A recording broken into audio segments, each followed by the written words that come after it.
Got Big Dawg Brett returning back to the Dawg House Podcast. Really appreciate your time. How you doing today, Big Dawg Brett? Outstanding. Thank you so much for having me. Glad to be here. Always glad to talk Georgia football. Yeah, man, really appreciate you coming on. Yeah, I wanted to get your thoughts on Georgia dismantling beatdown of Clemson, 34-3. Really impressive. I know a slow first half, up 6-0, and then Mike Bobo and company and everybody made some adjustments. Made Cade Klubnik look like a jag, just another guy like DJ U. Might get into that later, but I want to get your thoughts on the Georgia beatdown. Well, I was actually on the road. I watched this game at an airport, so it was good to be able to watch the game, but at the same time, it was difficult to contain both my frustration and my excitement. First game of the season, and Georgia getting out there, getting after it was good to see. Watching the first half was, I think every Georgia fan shared the same feeling. It was just painful. You just felt like any second we're going to put it together, and we're really going to start going downfield. And as we kind of progressed along, you could kind of start to see Georgia catch some momentum, but it wasn't until the second half where it was like Georgia figured out that, hey, look, Nate Frazier can run the ball. I don't know if that's because they figured out that they had maybe game plan for Branson Robinson or what, but it seemed like Branson Robinson couldn't really get any traction, and Nate Frazier, every time they handed him the ball, looked really good. So hard to tell. For sure. I think Branson Robinson, coming off that bad injury, just looks like he was a little slower, but you could just see what everybody was talking about and all the turning heads and all the preseason practices that Nate Frazier is a game breaker. I kind of saw the DeAndre Swift, even Zamir White, the way we kind of lean forward. I know he's kind of maybe smaller, but man, he's going to be something special. And when you get Trevor Etienne in the mix, get Roger Robinson as the bulldozer when he's healthy, and Nate Frazier is going to be a great trio of running backs. Kind of reminds you of that. What is that? Sony Michel, Sony Michel, Nick Chubb, and maybe DeAndre Swift right when he came in.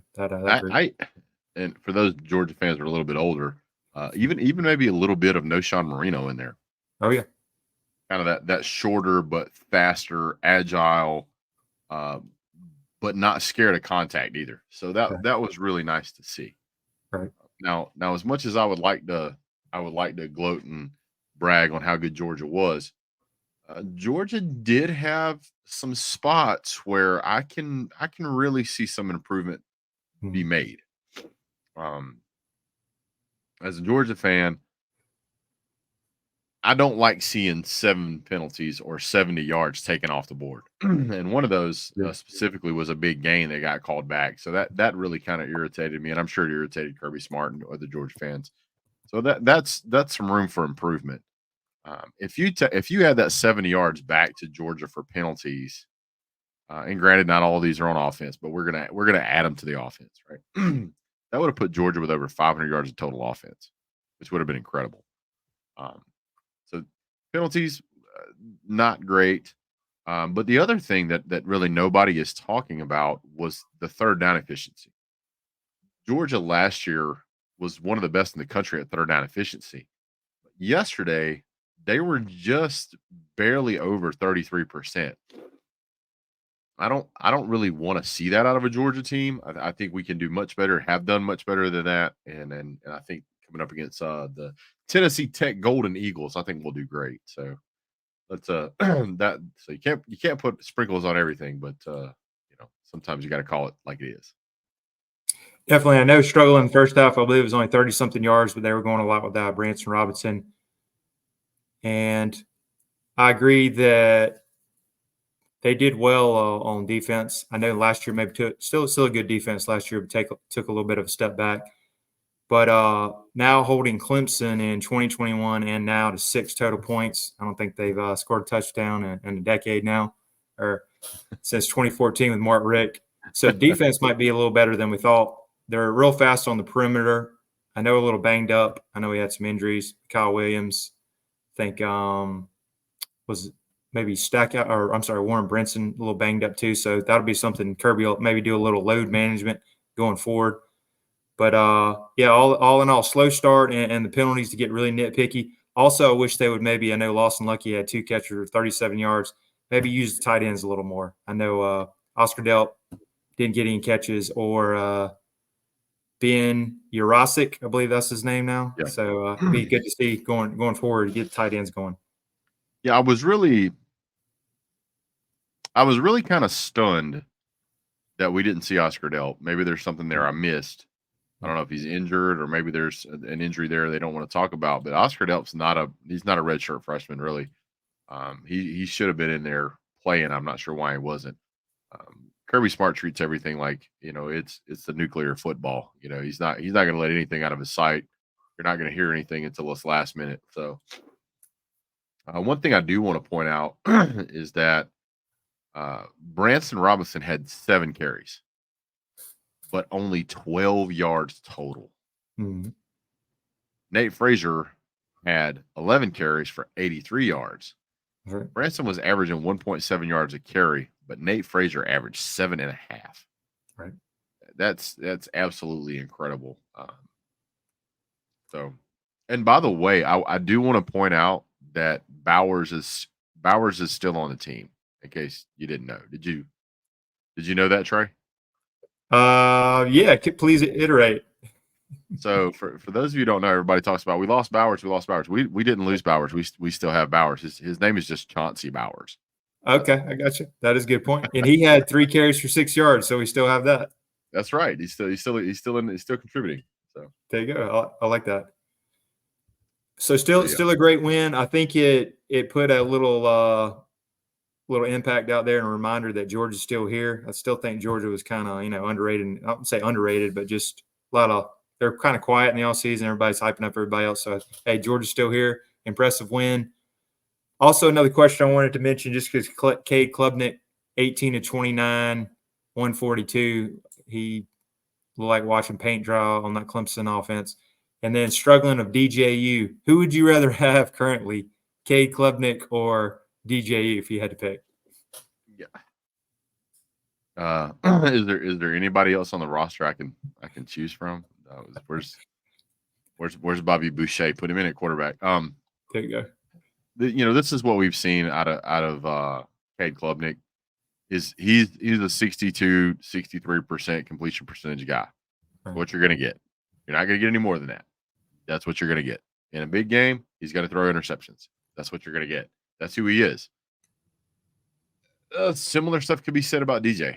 So, I mean, it's swapping 6 for half a dozen. It's the same difference either way. I think I like DJ's legs a little better.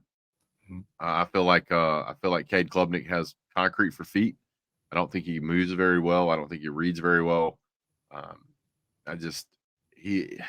can you be a program that's consistently recruiting in the top, we'll say 15, and have 2 national titles in the past decade, but you can't seem to find or develop a quality quarterback? Cade Klubnik's been at Clemson since at least 2022. And by the way, we're talking about a quarterback here who is north of 550 pass attempts. Yep. He's not new. He's not developing. He is exactly what you're going to get. He is no better than he's ever been. Either that means he's not very good, or the coaching staff that he's on can't coach him properly and coach him up. I'm not sure. Maybe it's a combination of both, but it's not good. Completely agree. If you put a gun to my head, I'd pick Cade Klubnik over that, but I'd be really depressed if I was a Clemson fan going forward. You never know. They might get hot, and with the weak ACC the way it's looking, they might win 10 games and be in the top 12 in the playoffs. You never know. But Florida State looks like trash, and Clemson not great. Clemson actually could have a pretty rough year here. Mm-hmm. App State's one of those teams where you don't really want to schedule App State. Right. Because App State is not what's the best way I can say this? They're not a D1 school. And nobody's going to convince me they're a D1 school. Right. But they have pushed some good teams to the wire. Like last year, they had number 17 North Carolina on the ropes, and they lost in double overtime. I mean, this is a team that has consistently scheduled Big Ten teams. By the way, year before last, they beat Texas A&M, which was ranked number 6 at the time. That's right. I know they ended up being a bomb, but they beat Texas A&M, an SEC school that had tons of talent on the roster. They beat them 17-14. Yeah. So, App State, I feel like they're going to give you all you can handle. If you go back to 2021, they lost to a number 22 ranked Miami by 2 points. They beat a number 14 ranked Coastal Carolina, and they they only lost 3 games that season. So this isn't a scrub Sun Belt team. This is a pretty decent football team. And if Clemson comes out and plays the way they played against Georgia, they might find themselves in a little bit of trouble because and it's not their defense. Their defense is actually pretty good. They're fast. Yeah. But their offense is so stagnant. App State could win this game. I mean, then you got NC State. I think NC State could beat them. I think they'll lose to I think Stanford will lose. I think Florida State will lose. I think Wake Forest will lose. I think Virginia will lose. They got to play a ranked Louisville team, which may be ranked at the time. They could lose that game. And South Carolina, who knows how that's going to go? But I mean, they could potentially be looking at a 4 or even 5 loss season here. I mean, who knows? Yep, completely agree. They both got some work to do for sure, and I agree with all that analysis. Could be 8-4, 7-5, Outback, Liberty Bowl, whatever terrible bowl that is. So we'll see if they can turn it around. And I believe transitioning that Clemson fans could use some of these after the beat down by Georgia. VivaTequilaSeltzer.com, great sponsor of the show. 0 carbs, 0 sugar, great for tailgates. Great for the golf course. My personal favorite is watermelon. So to get 20% off, Dawg House 20 for 20% off, Dawg House 20, VivaTequilaSeltzer.com. Check them out, VivaSeltzer.com, and also on Instagram as well. Great sponsor of the show. I'm actually kind of a fan of the Huckleberry. It's actually, I've had that. It's actually really good. Oh, nice. Yeah, it is. It's good stuff. They also have the brand new coconut. I think they've kind of been sold out on that, but that sounds like a good beverage or a good flavor there. It's hard to go wrong with coconut, man. Exactly. Coconut's always good. Absolutely. Looking at it, Georgia versus, as Big Dawg Brett mentioned earlier, Tennessee Tech, the Fighting Golden Eagles. Haven't seen a line on this game. It's going to be Sanford Stadium. Georgia gets one at home. Looks like it's going to be a nice 79, 80 degrees currently, which still could be hot with the humidity. Also, everyone out there for traditional cable, it's going to be on SEC Plus, ESPN Plus. So you got to check the streaming service to get that 2 p.m. I think if I had to pick maybe 40 plus on the spread, if anybody can find it. But Fighting Golden Eagles. So big question I want to ask you, Big Dawg Brett, is are we going to see Trevor Etienne and all, and then how much would we actually see him? Because Kirby's been a little coy again about even this week, a little salty about Chip Towers always asking the question about suspensions. Well, first of all, trying to read Kirby Smart's mind is a guessing game at best. But as far as an educated guess would go, I would probably say that Mr. Etienne is probably going to play near every snap at the running back position. Now, the reason I say that is not because I've heard or seen anything, but my feeling is that they made him sit out the first game to send a message. But at the same time, they want to make sure that he gets his play time because he is a transfer, right? He did come to Georgia. He gets 1 season here. And so Georgia wants to kind of honor that, or would want to kind of honor that commitment from a transfer coming in and say, okay, we get that you screwed up, but we're not going to beat you down, all season. I think they're going to let him kind of use this almost as a makeup game for stats, for numbers, because his intention is to go pro. And I think that was that was probably something that was talked about before they ever hit the field. So when you're talking about seeing whether you're going to see Travis or you're going to see Etienne, I think he's going to be out there pretty regular. I think you're going to see a good mix of him, Branson Robinson, and Nate Frazier. But I think Etienne is going to get the lion's share. I completely agree with that because he's got to get his feet wet. Also, it'll hopefully add depth with us. We'll jump up early on him. Also, maybe see, like you mentioned, Mr. Bowers too. Chauncey Bowers, Cash Jones.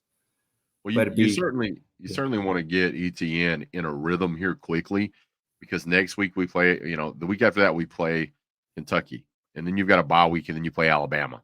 So you want him to be in the groove. You want him to be rocking and rolling and ready to go. You don't want him to kind of have that first game rust that you need to knock off. So I think he's going to be throwing down pretty quick.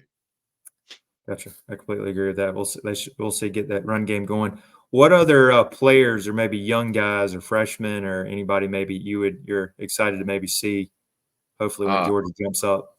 Man, London Humphreys looked electric. He did. Man, I was where did this guy come from? Now, granted, he only had 2 receptions. Right. But the 2 receptions he had, one of them was 40 yards long, and the other one was 23 and a touchdown. And those are, it may be too early to make this comparison, but those are George Pickens style numbers. He has a lot of reach. He looked really good. He was running routes well. He was blocking well. He's a 6'2" wide receiver. When's the last time Georgia had a 6'2" wide receiver? It's been a while. Yes. We get a lot of 6 foot. We get a lot of 6'1". Dylan Bell's only 6'1", but London Humphreys is 6'2". I think George Pickens was 6'1", if I'm not mistaken, and I could be completely wrong. Yeah. But man, a 6'2" guy out there with long reach, long arms. Everybody likes to talk about Dominic Lovett, and that's great. But Dominic Lovett's still only 5'10".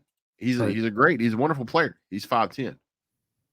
Colby Young, nobody's really talking about this guy too much, but he's a guy I really want to see get in the game. I really want to see Colby Young do more. He had 2 receptions. I think he picked up 20 yards or 15 yards, something like that. But he's 6'3". Great touchdown in the end zone down there. That was an NFL throw by Beck. Oh, 100%. 100%. So to see Georgia getting those 6'2", 6'3" wide receivers like we've seen Alabama have, like we've seen Ohio State have, like we have seen back in the day Clemson have, that's what you want. You want those long, tall guys. And these guys are out there. And just so people understand, however tall you typically are, your wingspan, your reach in your arms is typically about the same or an inch or 2 more. So when you're talking about a 5'10" guy going up, you're talking about a 70-inch reach. When you're on average, 70-inch, 72-inch.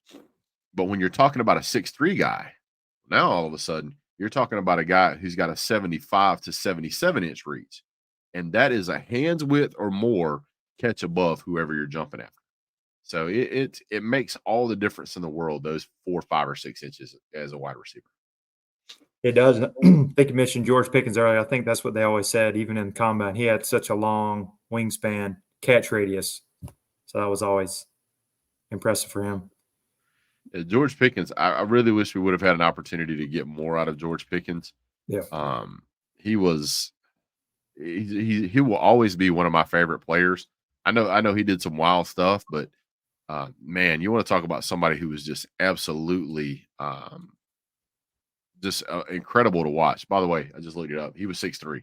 So that might be one of the reasons why he was so much fun to watch. But man, it's exciting to see Georgia be able to recover from the losses of a Brock Bowers and a Brock Vandagriff and Ladd McConkey. We lost all 3 of those guys. Oh yeah.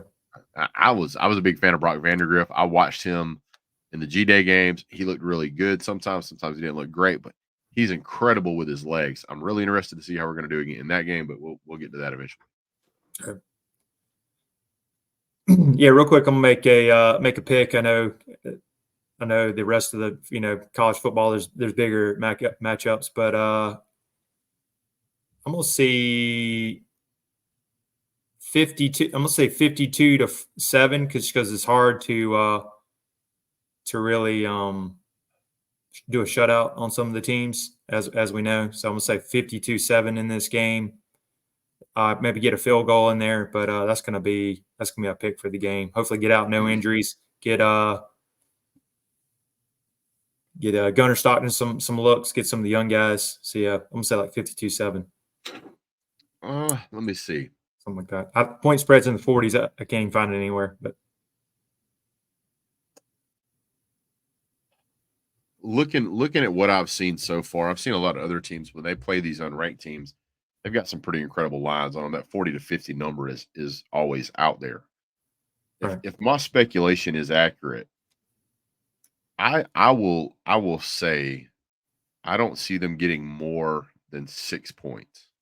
And I think those will be 2 field goals. And I think one will be late in trash time. In the Georgia Clemson game, I predicted that game at 42-17. Wow. And I was giving Clemson more credit than they deserved. Or maybe I wasn't giving Georgia's defense as much credit as I should have. I think this defense can be on par or better than the 2020 team or 2021 team that we had, where we averaged like 10 points a game or only allowed 10 points a game. Excuse me, I am dealing with allergies. Ragweed or goldenrod or something. No problem. Anyway, I think that Georgia's defense is going to be pretty fired up. And I think that the trend of when you see Georgia substitute, there's really no drop off in performance. I think that trend is going to continue. I think you're going to see more guys come in sooner rather than later. But I also think there is a little bit, maybe this is just in my own delusional mind, I think there's a little bit of the Carson for Heisman possibility.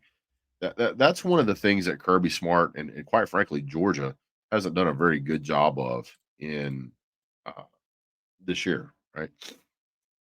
So if we figure if Carson Beck he put up roughly 280 yards against Clemson. If you multiply that times 12 season games, that's going to put you at about 3,300, which is pretty mid. It's pretty average. But if you have games where he can throw for 350 or even 375, which we've seen Georgia do, I think that there's opportunity here for Carson Beck to really pad those stats, try to go get a Heisman, and that will help Kirby in the long run.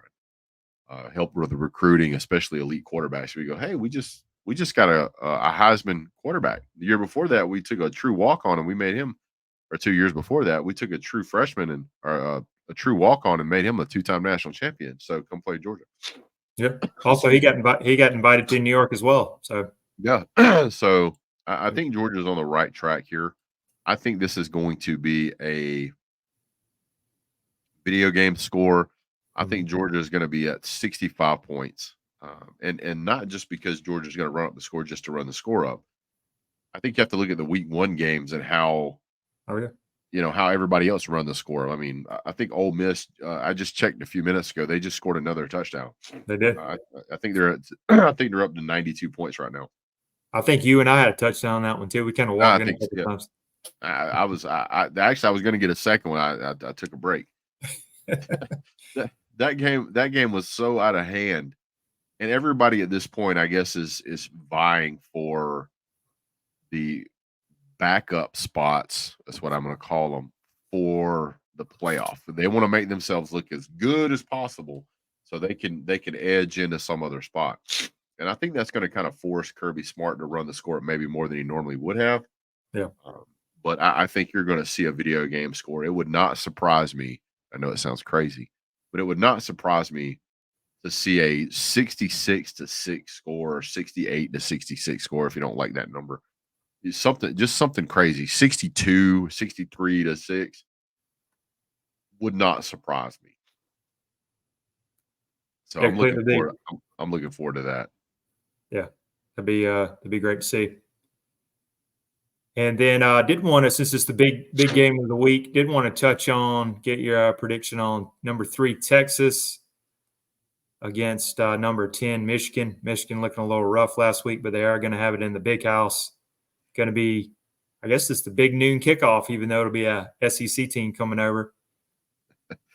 But Texas be on Fox at 12, big noon kickoff. Point spread is looking at Texas minus 7.5. I want to get your thoughts on that game. I believe that'll be that's game day, or that's going to be game of the week at least with the highest ranked teams. I'm looking at Michigan and I'm like, guys, this. I mean, I get that you're playing at home, but it's a noon game, right? So it's not like you're gonna. I don't think you're gonna have quite the crowd impact that you would have had at a night game. Now it's still gonna be loud. It's still gonna be electric. I'm not gonna say that it's the Michigan fans are not gonna show up or Texas fans are not gonna show up. I'm not saying that. But what I'm saying is, I don't know much about their quarterback Davis Warren. He's played very little. He has 1 touchdown, 1 interception. He didn't look awesome. I mean, 30-10 against something called Fresno State is not rocking the bus. And then you look at Texas. Texas has Quinn Ewers. They have some really good wide receivers. They got Brent Venables as a head coach. And so when you're looking at this team, you're like, they check a lot of boxes here. Quinn Ewers, basically, I mean, the only thing he did wrong was he threw 1 interception. And if I'm not mistaken, I think that one was tipped. But 74% completion percentage. He threw for 260 yards. I don't know that a quarterback like Quinn Ewers is going to struggle very much against Davis Warren-led Michigan. I think that this is going to be a clinic. I think Texas is going to run away with this game. I think they're looking to make a big statement. They just joined the SEC. They don't feel like they're getting the credit they deserve. This is their first real opportunity to show off. I mean, they went out and they hung 52 on Colorado State like it was nothing. Oh, yeah. Michigan, their defense may be a little better than Colorado State, but is it good enough to stop Quinn Ewers? I don't know about that. I think Texas is going to go out there. They're going to show up with their hair on fire. I don't think they're going to win by 7. I wouldn't be surprised. I would not be surprised if they don't win by 14 or more. That would not surprise me a bit. So, and if you look at their past games, and I know we're talking about last year, there was, I only think, a handful of games that they only won by 10 points or more. Let's see. They lost to Washington. Okay. They beat Oklahoma State by 27 points, beat Texas Tech by 50, Iowa State by 10, 3, and then 30 points. I mean, they had some big wins here. So I think given the opportunity, they'll run the score up. I think Quinn Ewers got a ton of experience. He's been around a long time. I think he has over, I was looking at this earlier, I think he has 800 or 900 pass attempts across his career. Something crazy like that. Maybe 700. I can't exactly remember, but it's a truckload versus the guy that's got 25. I just don't see this going Michigan's way. I don't see Michigan ranked in the top 10 after this matchup. I don't see how this can be anything except a blowout win for Texas. Yeah, completely agree on that. I think also I like Sarkisian better than I forgot the guy's name. I think I called him Brent Venables. There you go. I like Sark a whole lot better. Quentin Ewers is the better quarterback. I think let me mention is Michigan does have a good defense, good D-line, but I think they'll kind of pull away at the end. I'm saying they'll cover. I'm saying like 28-17, maybe a touchdown pull away, something like that. But they'll cover, and Texas will beat them on the road. I probably ticked off a whole bunch of Oklahoma and Texas fans when I called it Brent Venables for Texas, but it'll be all right. I meant to say awesome. Steve Sarkisian. I'm sorry. My mistake. No problem. I get them mixed up sometimes. Oh, yeah. And then one other one I wanted to mention just because, man, they look so bad last week. Does Billy Napier make it to the end of the year, or is he like fired even maybe after Florida State beats them if they do? Does he even make it after Georgia puts a beating on them in Jacksonville? I don't think that there's short of winning the national championship somehow. I don't see any way he keeps his job. Yeah. I think that athletic director and company are already out on the trailhead looking for another head coach. Now, I know people are going to have predictions. The moment he gets fired, people are going to have predictions about who's going to take that job. I already have somebody that I think would be just would stun you to think about this guy. But hear me out. Okay. If you had to pick a coach right now, I'm going to ask you, if you had to pick a coach right now that you think would fill that void, who would you pick? Well, from the names I've been hearing, I agree with it just because he's always looking for the next payday. I'd go one of the first calls is probably going to be Lane Kiffin. Okay. And a hot take, even though I don't know how he fit there, would maybe be like Dion, which I don't know about bringing all the people and the attention there or whatever. But anyway, I'd go with Lane Kiffin if I'd pick. Okay. I'm going to throw a crazy name at you, and I want you to tell me what you think. And I'll give you all the reasons why. Sure. How about our very good friend, Gus Malzahn? Oh, wow. I like it. If you look at what is sitting on the table, and by the way, if Florida, if you use my idea, please feel free to write me a check. I'll take it. There you go. Gus Malzahn is currently putting together a really good football team at UCF, right? He's averaged in the SEC at Auburn, he averaged nearly 9 wins a season for the 6 seasons he was there. He was like I think he was 1 win away from averaging 9 wins a season. That's tough to do in the SEC, period. Never mind the fact that he played Georgia every year and he played Alabama every year. He had the 2 best teams in college football on his schedule every stinking year. And he still averaged 9 wins a season. And in some seasons, he beat both teams. There's only a handful of teams in college football that can brag on that. Not to mention he has SEC roots. He knows how to recruit in the South. He was recruiting in-state against Alabama. So when I see a hire, you don't think Gus Malzahn would not come back to the SEC, especially he's already in Florida. He's not that far from Gainesville now. So he could roll in there, he could take over Gainesville, and he could put on a show. Just my thoughts. Also, another one is I believe he was 3-5 against, or so he beat Saban and Alabama 3 times. It's hard to do. He always gave them fits. I don't think Georgia has done that in recent history. So when you're talking about, I know they ran him out of town on a rail. I get it. They fired Gus for what they consider to be complete and utter failure. But man, what an improvement he would be at Florida. I don't want him to go there because I don't want to have to play him because I know how good he was. Right. So, but yeah, I like that. Nice hot take. I think that would be the best. I think that would be the best hire they could make. There you go, Big Dawg Brett making a bold hot take there. Gus Malzahn to Florida. Never know. Gus Bus back in the SEC. Really appreciate you coming on. How do we follow you on the socials and everything? I know we got you right here, Big Dawg Brett. Oh, absolutely. On YouTube, the road to 10,000. Yeah, it's every subscriber is one more closer. It's one that's my own personal goal.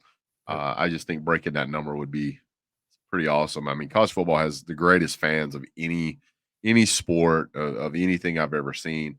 I have seen just teams that hate one another after a game, sit down and drink a beer and have barbecue and laugh and joke and cut up. And man, that's one of the things I love about college football.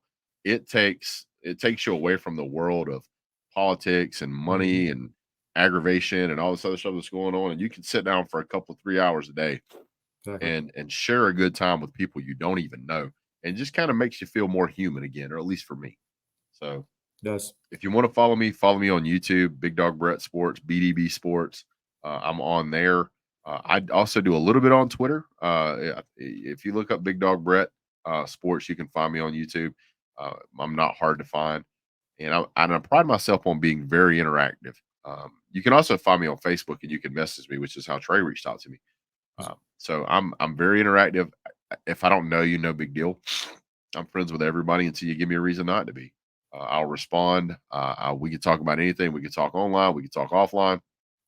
Whatever you guys want to do. So as you can see, that's my beautiful, wonderful, smiling face. So yeah. Love that icon there. Yeah, thank you. The little avatar there was actually done by a viewer. He reached out to me. He was like, "Hey, I do this for a living. Would you like these?" And I was like, "Yeah, sure. What does it cost?" And he was like, "No problem." He made me a whole like library of logos and stuff, and I was just like, "Dude, I don't even know what to say." And he's like, That's no, awesome. no problem, man. Appreciate it." Oh yeah, great people out there. Yeah, make sure to like and subscribe to help Big Dawg Brett get to that 10,000 goal, and also check him out on YouTube, or I'm sorry, on Twitter and Facebook. Yeah, absolutely. Yeah, man. Really appreciate you coming on tonight. Pleasure. Hopefully, Georgia will roll against Tennessee Tech, the Golden Eagles. And if everyone's still around, make sure to like, subscribe, share the Dawg House Podcast, and we'll have more great content coming up. Going to have a Kentucky guy hopefully next week, so we'll look at that preview. We appreciate you coming on. Thanks, Big Dawg Brett. Appreciate you. Go Dogs. Go Dogs.